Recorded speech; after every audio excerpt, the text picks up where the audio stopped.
கர்த்தருடைய பரிசுத்த நாமத்திற்கு ஸ்தோத்திரம் உண்டாவதாக. கர்த்தராகிய இயேசு கிறிஸ்துவின் நாமத்தில் உங்களுக்கு கிருபையும் சமாதானமும் உண்டாவதாக.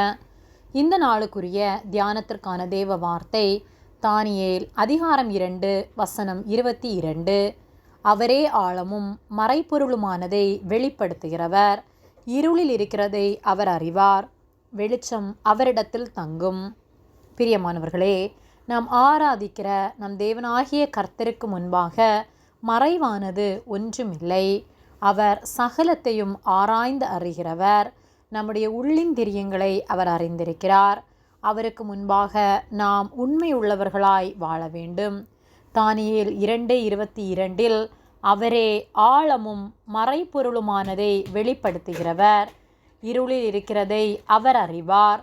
வெளிச்சம் அவரிடத்தில் தங்கும் என்று சொல்லப்பட்டுள்ளது. அவர் தரிசனங்களை தருகிறவரும் தரிசனங்களின் மறைபொருட்களை வெளிப்படுத்துகிற தேவனுமாயிருக்கிறார். இருளில் இருக்கிறதை வெளிச்சத்தில் கொண்டு வர அவரால் கூடும். வெளிச்சம் அவரிடத்தில் தங்கும். அவர் பிரகாசமுள்ளவர். அவரிடத்திலே இருள் பிரவேசிப்பதில்லை. அவருடைய பிள்ளைகளாகிய நாம் இருளிலே, அதாவது பாவ பழக்கத்திலே நாம் வாழ்ந்து கொண்டிருக்கின்றோமா? இருள் நம்மிடத்தில் காணப்படுமானால் வெளிச்சமாகிய அவரை நோக்கி பார்ப்போம்.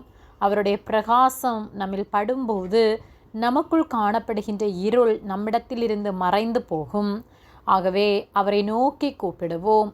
அவர் நமக்குள் வாசம் செய்யும்போது இருள் நமக்குள் பிரவேசிப்பதில்லை. இருளான யாவற்றையும் அவர் வெளிச்சமாக்குவார். பிசாசின் சகல தந்திரங்களையும் முறியடிக்க அவரால் மட்டுமே கூடும். அவருக்கு முன்பாக எந்த பிசாசின் கிரியைகளும் நிலை நிற்க முடியாது. ஏனெனில் அவர் பிசாசின் தலையை நசுக்கி ஜெயமாய் வெற்றி சிறந்தவர்.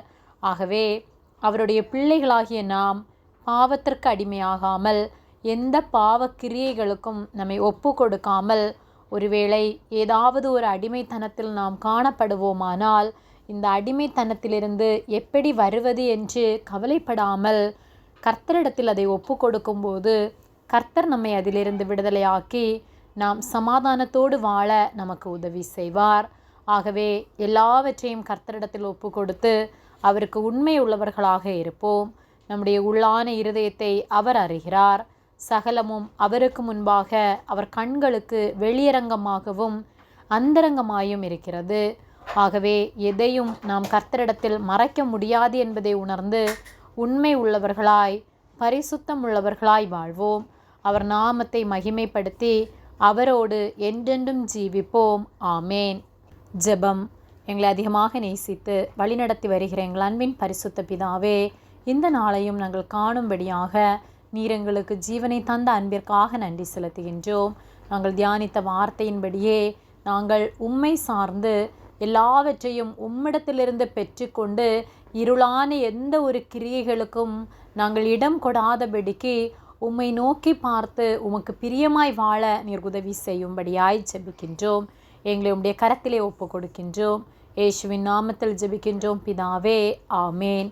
கர்த்தர் உங்களை ஆசீர்வதிப்பாராக.